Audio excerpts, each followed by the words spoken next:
Vamos continuar com o nosso estudo de Efésios, capítulo 5, de 3 a 20. Que a imoralidade sexual e toda impureza ou avareza não sejam nem sequer mencionada entre vocês, como convém a santos. O pecado da imoralidade sexual, ele é um pecado primitivo, básico do ser humano. É ceder à natureza humana, aos instintos naturais,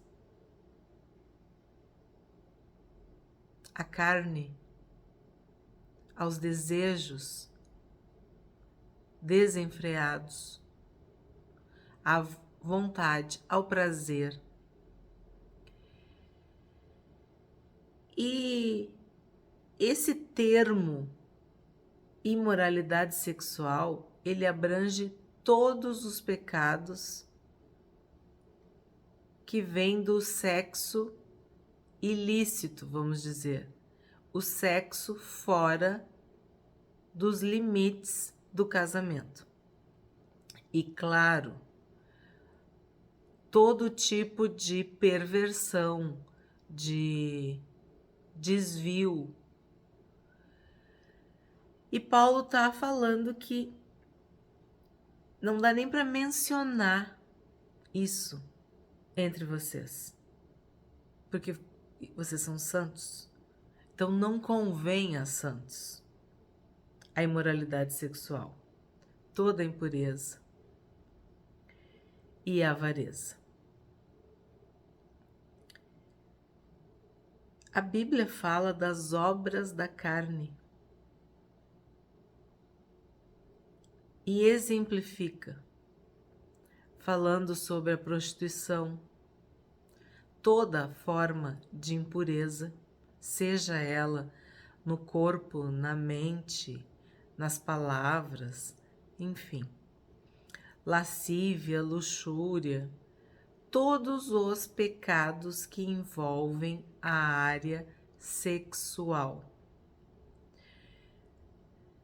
Então, não é um assunto específico dos Efésios, não. É um assunto que diz respeito a todo ser humano. Do Gênesis ao Apocalipse, se fala sobre a impureza, sobre a imoralidade. E nós que somos santos devemos buscar diariamente essa santidade, principalmente em relação à prática sexual.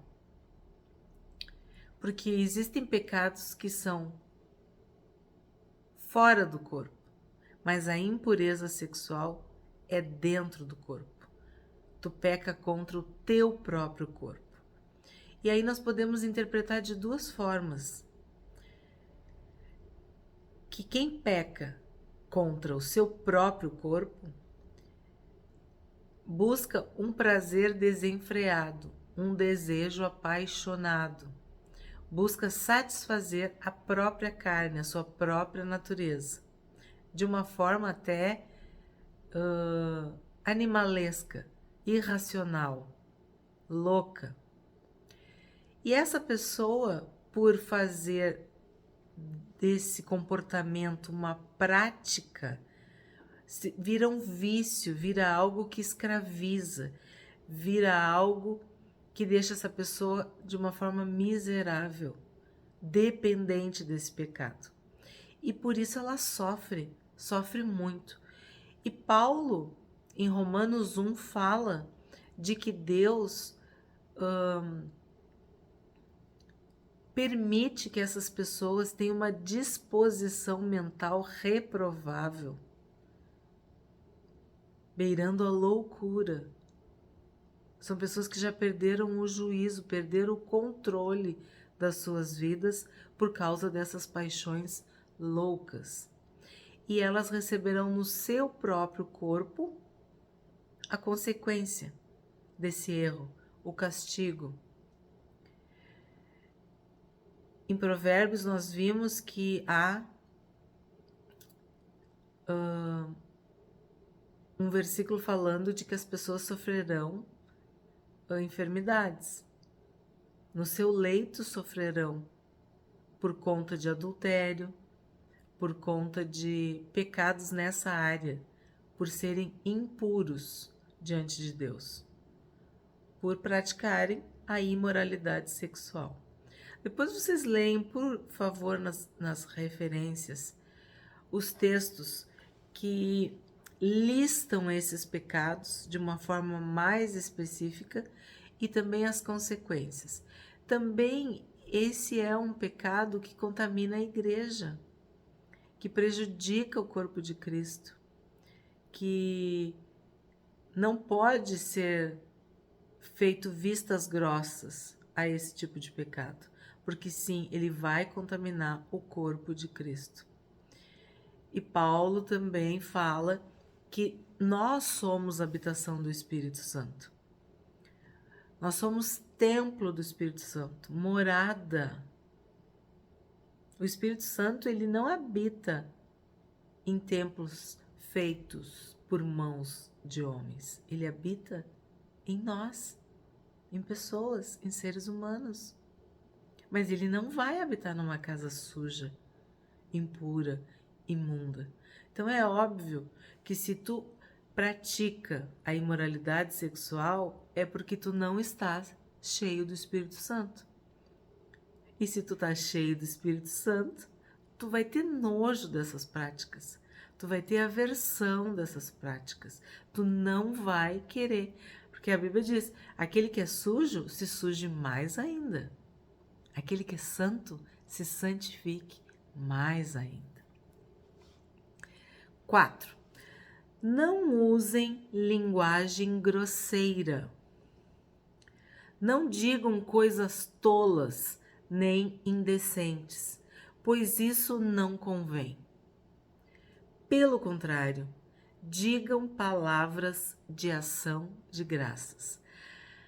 Também em Provérbios nós vimos que até o tolo, quando fica calado, é conhecido como sábio. Não devemos falar palavras inúteis, palavras torpes, palavras sujas, palavras inconvenientes, palavras que fazem mal ao próximo. Ao contrário, devemos falar palavras temperadas com sal, que edificam, que abençoam, que consolam, que exortam, que ensinam, que purificam.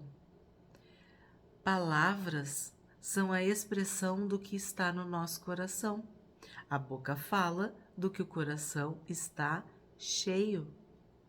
E é do coração que provém essa expressão. Se o meu coração está cheio de amor, o que vai sair da minha boca vai ser amor. Se o meu coração está em paz, vai sair palavras de paz. Não vai ter murmuração, não vai ter queixa, não vai ter palavrão, não vai ter ofensa, não vai ter acidez, maldade, fofoca, maledicência, mentira, falsidade. Se Jesus habita no teu coração, se Jesus está no trono, se Jesus reina, tu vai falar do que Jesus está fazendo na tua vida, do que o Espírito Santo está fazendo na tua vida. A tua natureza humana cada vez vai calar, vai emudecer, para que a natureza divina, a presença do Espírito Santo nos encha cada dia mais e nós possamos falar coisas agradáveis, coisas boas, coisas que acompanham a nossa salvação, a nossa santificação. E ele fala da ação de graças. Uma pessoa que acorda agradecendo, louvando, que agradece pelo dia, que agradece pela vida, que agradece pela família, agradece, essa pessoa não vai ter tempo de alimentar a murmuração, a queixa, a mentira, a falsidade, as palavras sujas, chulas, baixas. inúteis, vãs, tolas, nada disso. Porque a gratidão enche o nosso coração, enche a nossa vida, nos aproxima de Deus. É muito importante a ação de graças, dar glória a Deus. Abraão prosperou, venceu, dando glórias a Deus. Fiquem sabendo disto: nenhuma pessoa imoral, impura ou avarenta, porque a avareza é idolatria, tem herança no reino de Cristo e de Deus. Paulo repete: imoral, impura, e agora ele acrescenta a avareza. E ele faz uma ligação com a idolatria. Por quê? Vimos no Sermão do Monte que não é possível servir a dois senhores. Servir a Deus e servir as riquezas. Servir a Deus e servir a Mamon. Então, se a pessoa é avarenta, é porque ela ama o dinheiro. E o amor ao dinheiro é a raiz de todos os males. Então, ela pode começar com a avareza, aí daqui a pouco essa avareza é idolatria, é egoísmo, é impureza, é imoralidade, é mentira, é roubo, sei lá qual é a decorrência, mas se a palavra diz que o amor ao dinheiro é a raiz de todos os males, é porque isso pode desencadear outros pecados. E a pessoa se afunda cada vez mais. E se ela está cheia de pecados, ela não vai poder estar na presença de Deus. Ela não vai ter herança no reino de Cristo e de Deus. E é interessante isso, porque Paulo fala Cristo e Deus, no reino de Cristo e Deus. E eu penso o seguinte: hoje nós temos ouvido muitas pessoas dizerem, porque esse Deus que vocês pregam é o Deus do Velho Testamento, é o Deus de Levítico. Não, eu sigo Jesus. Jesus nunca falou, principalmente quando é assunto de imoralidade sexual, de pecados sexuais. Não, Jesus nunca falou sobre isso. Isso aí é o Deus do Velho Testamento. Não. Eu e o Pai somos um. Quem vê o Pai vê a mim. É o reino de Cristo e é o reino de Deus. Então não caiam nesse engano. Do Gênesis ao Apocalipse, a Bíblia condena, reprova as obras da carne. Nós estamos na Terra para desenvolvermos um relacionamento com o Espírito Santo, para sermos cheios do Espírito Santo e cada vez nos afastarmos mais da nossa natureza terrena, da nossa natureza caída, da nossa natureza pecaminosa, da nossa natureza humana. E Paulo está, vamos dizer assim, enfatizando isso para os Efésios. Nenhum impuro, nenhum avarento, nenhum imoral vai ter herança no reino de Deus e de Cristo. Não se deixem enganar com palavras vazias, porque a ira de Deus vem sobre os filhos da desobediência por causa dessas coisas. O que desperta a ira de Deus? O pecado, a falta de santidade, a pessoa que vive pecando, a pessoa que não busca santidade, a pessoa que está acomodada com a carne, com as obras da carne, com a sua natureza humana. Vai ter que arcar com a ira de Deus. Portanto, não participem daquilo que eles fazem. Aí eu vejo que é bem uma orientação para os Efésios, né? Vocês estão vendo que eles fazem essas coisas, essas orgias, esses pecados. Não participem disso. Lembra das más companhias? Pois então, são as más companhias que corrompem os bons costumes. 8. Porque no passado vocês eram trevas, mas agora são luz no Senhor. Vivam como filhos da luz. Fomos iluminados. A luz entrou na nossa vida. Jesus é a luz do mundo. Ele iluminou os nossos olhos. Ele iluminou o nosso coração, a nossa alma, o nosso espírito. Ele derramou luz nas nossas trevas. Ele nos salvou. Nós não somos mais filhos das trevas. Nós somos filhos da luz. E se somos filhos da luz, devemos praticar as obras da luz. Devemos fazer aquilo que acompanha a luz. Devemos andar, devemos viver como filhos da luz. Porque o fruto da luz consiste em toda bondade, justiça e verdade. Bondade. Se os teus olhos forem bons, teu coração é bom, tens um bom tesouro, tira coisas boas, a árvore dá bons frutos. Se o nosso Deus é bom, é bondoso, é benigno, nós também devemos ser bondosos. A justiça, Jesus nos fez justos, justificados,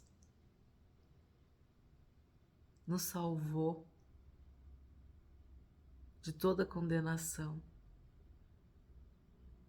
se fez a nossa justiça para que nós não precisássemos das nossas obras de justiça, que lembra, eram trapos de imundície, porque agora nós vivemos e praticamos a justiça de Cristo, porque Ele nos outorgou, nos fez justos, nos fez justificados, nos justificou.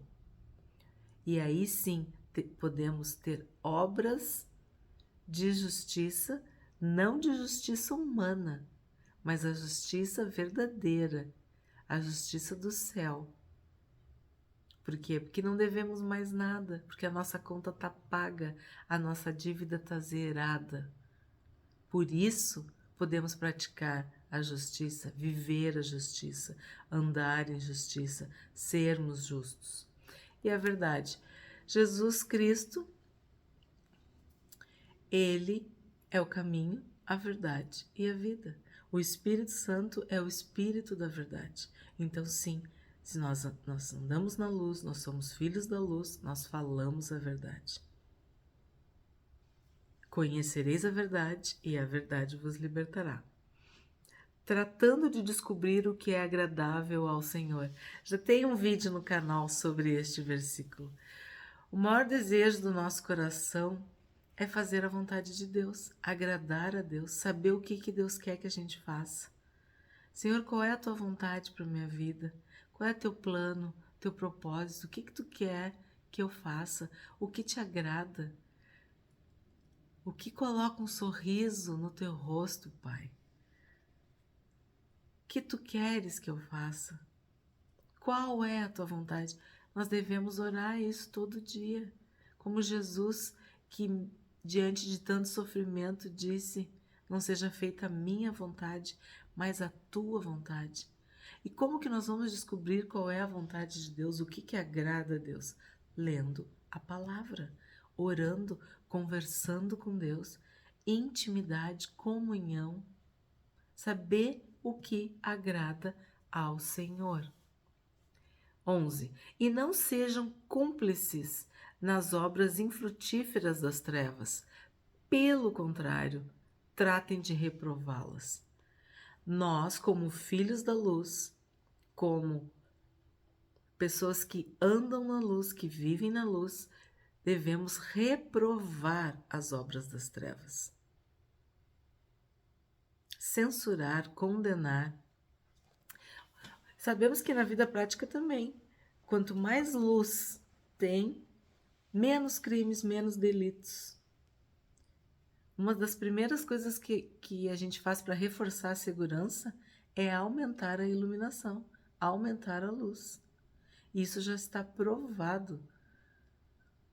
Seja numa rua, numa estrada, num prédio, numa casa, muita luz.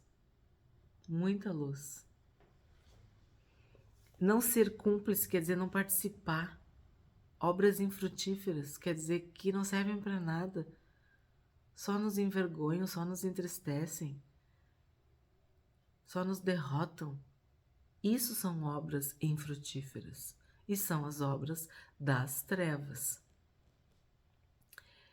Nós na Terra, o homem sábio, o homem espiritual, a pessoa espiritual, lembra? Ela julga todas as coisas. E ela não é julgada por ninguém. Então, quando nós reprovamos as obras das trevas, nós estamos fazendo o nosso papel de seres espirituais, de pessoas sábias, de pessoas cheias do Espírito Santo, que não tem nada a ver com as trevas. Não tem nenhuma ligação. Que comunhão há entre luz e trevas? 12. Pois aquilo que eles fazem em segredo é vergonhoso até mencionar. Nós devemos ter muito cuidado de não ficar passando adiante os atos vergonhosos, fazendo propaganda do diabo, do inferno, das obras das trevas, contando coisas, sabe? Dando manchete, audiência, ibope. Não façam isso. Não se alimentem disso. Não olhem, não leiam, não se nutram, não sejam nutridos de notícias ruins, de más notícias. Não, nós somos filhos da luz, então nós temos que dar boas notícias. Não devemos nos alimentar dessas coisas, porque é uma vergonha até mencionar o que eles fazem. É vergonhoso. Mas todas as coisas, quando reprovadas pela luz, se tornam manifestas, porque tudo que se manifesta é luz. Se tu quer saber se uma obra é de Deus, ela está na luz. Se tu quer saber se é das trevas, está no escuro, está escondido. As pessoas que querem pecar, elas querem pecar entre aspas, em paz, escondido, no oculto. Sempre tem mentira por trás. A luz não, a luz é verdade. É tudo manifesto, é tudo revelado. Por isso é que se diz, desperte você que está dormindo, levante-se dentre os mortos e Cristo o iluminará. Temos que andar de olhos e ouvidos bem abertos, vigiando, estarmos sóbrios. Jesus falou, orem, vigiem, porque a carne é fraca. Estamos vivendo os últimos dias, dias difíceis. Os homens, as pessoas estão cada vez mais egoístas, mais carnais. O amor das pessoas está esfriando. A malignidade, a iniquidade está se multiplicando. Temos que estar atentos, sermos simples, inocentes, puros, como as pombas, mas prudentes, astutos, espertos, inteligentes como a serpente. Temos que vigiar, temos que estar acordados, não dormindo, não anestesiados, não distraídos.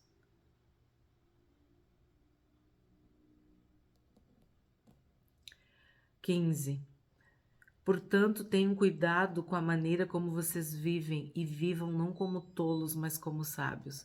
Vimos isso em Provérbios do início ao fim. O contraste entre o tolo, o insensato e o louco. Entre o sábio, o homem, a pessoa cheia de Deus, cheia do Espírito Santo, que segue os mandamentos, que é temente a Deus, que ama a Deus. É completamente diferente. É completamente diferente. Então, Paulo está dizendo: não vivam como tolos, como insensatos, mas sejam sábios. E a sabedoria vem de Deus, a sabedoria alta, pura, que vem dos céus, pacífica, indulgente, bondosa. Quem quiser sabedoria, peça a Deus. O propósito de Provérbios foi uma jornada em busca da sabedoria. Estamos lendo a Bíblia diariamente aqui no YouTube para sermos sábios, para alcançarmos corações sábios, para agradarmos a Deus, para termos o espírito de sabedoria, para termos os olhos do nosso entendimento iluminados por essa luz eterna, por essa luz que é Jesus. É isso que a gente está buscando, sabedoria, sabedoria do alto, sabedoria de Deus. Sabedoria do Espírito Santo. Para quê? Para aproveitar bem o tempo, porque os dias são maus. Eu vejo que as pessoas estão perdendo seus dias, meses, anos, sua vida. Estão muitas vezes vegetando na frente de uma tela, seja no celular, no computador, na televisão. Estão anestesiados pela tecnologia, pelas redes sociais, por filmes, séries. Na minha época, quando a gente era novelas. Hoje é todo tipo de entretenimento. Sem contar o pecado, né? Sem contar a pornografia, sem contar a erotização, sem contar as coisas reprováveis. Eu tô falando assim, entre aspas, de um entretenimento inocente. Quer dizer, a pessoa fica ali e tá perdendo tempo. E Paulo tá dizendo, olha só, quando que ele falou isso? 62 depois de Cristo. Nós estamos 2000 anos e 23 depois de Cristo. E isso aqui é válido, nunca foi tão válido, tão atual. Aproveita o tempo. A tradução que eu conhecia, mais antiga, dizia: remindo o tempo, porquanto os dias são maus. A gente tem que aproveitar. Nossa vida é um sopro. É uma vida que se dissipa. Quando tu vê, tu perdeu teu tempo. Fazendo o quê? Nada. Nada. Não se aproveita para nada. São coisas inúteis, coisas vazias, coisas vãs. Aproveitem bem o tempo. Façam coisas que edifiquem o espírito e que não alimentem a tua carne, que não alimentem a tua natureza humana. Coisas que te elevem, que te aproximem de Deus, do espiritual, do que é santo, do que é eterno. Por esta razão, não sejam insensatos. Paulo está repetindo. Mas procurem compreender qual é a vontade do Senhor. Deixar de ser insensato, deixar de ser louco, deixar de ser tolo. E ver o que Deus quer para ti. Qual é o propósito da tua vida? O que tu pode fazer para abençoar, para melhorar o mundo, para abençoar as pessoas, para servir a Deus? O que será que tu está fazendo da tua vida? O que tu está fazendo com o teu talento? Tu está multiplicando? Ou tu está enterrando? Tu está desprezando, menosprezando aquilo que Deus te deu? 18. E não se embriaguem com vinho, pois isso leva à devassidão, mas deixem-se encher do Espírito. Aqui está o segredo. Embriagar com vinho, em primeiro lugar. Também vimos em Provérbios, né? Sobre o álcool, sobre o vinho, sobre o que as pessoas fazem, né? A miséria humana, a miséria interior, a infelicidade que também leva ao álcool, à embriaguez. Mas aqui Paulo está dizendo, ele está fazendo um contraponto, né? Tu vai te encher de vinho para tu ter uma alegria momentânea, para tu esquecer as tuas misérias, tuas dores, tua infelicidade, teu fracasso, tua incompetência, não sei, tua dor. Ou tu vai te encher do Espírito Santo. Ó, não é para se embriagar com vinho. E não é só vinho, hein, que embriaga, que tira o discernimento, que tira a lucidez, que anestesia. Não é só o vinho. Nós sabemos de muitas outras substâncias e muitas outras atitudes que embriagam as pessoas, que deixam as pessoas num torpor, fora da realidade. Mas e se tu te encher do Espírito? O Espírito Santo, ele é amor, ele é alegria, ele é paz, ele é bondade, ele é benignidade, ele é paciência, ele é fé, ele é mansidão, ele é domínio próprio, ele é verdade, ele é luz. O Espírito Santo é uma pessoa e ela habita em ti. Tu é santuário, tu é casa, tu é morada, tu é o lugar preferido do Espírito Santo. Então, tu tem que te encher do Espírito Santo, tu tem que conviver com essa pessoa, tu tem que saber o que o Espírito Santo está falando, o que o Espírito Santo está dizendo, o que ele está fazendo. Aí tu vai ser cheio cada dia mais do Espírito Santo. De que forma? Falando entre vocês com salmos, hinos e cânticos espirituais, cantando e louvando com o coração ao Senhor, dando sempre graças por tudo a nosso Deus e Pai, em nome de nosso Senhor Jesus Cristo. Cantar, louvar, ler a Bíblia, orar, estar na presença de Deus é um ensaio, é um treino do que nós vamos viver na eternidade. Estarmos em comunhão com os irmãos, irmos à igreja, assistirmos às reuniões, participarmos.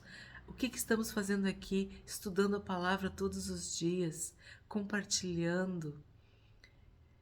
Coloca louvor, já acorda com louvor, seja tu cantando, seja tu ouvindo.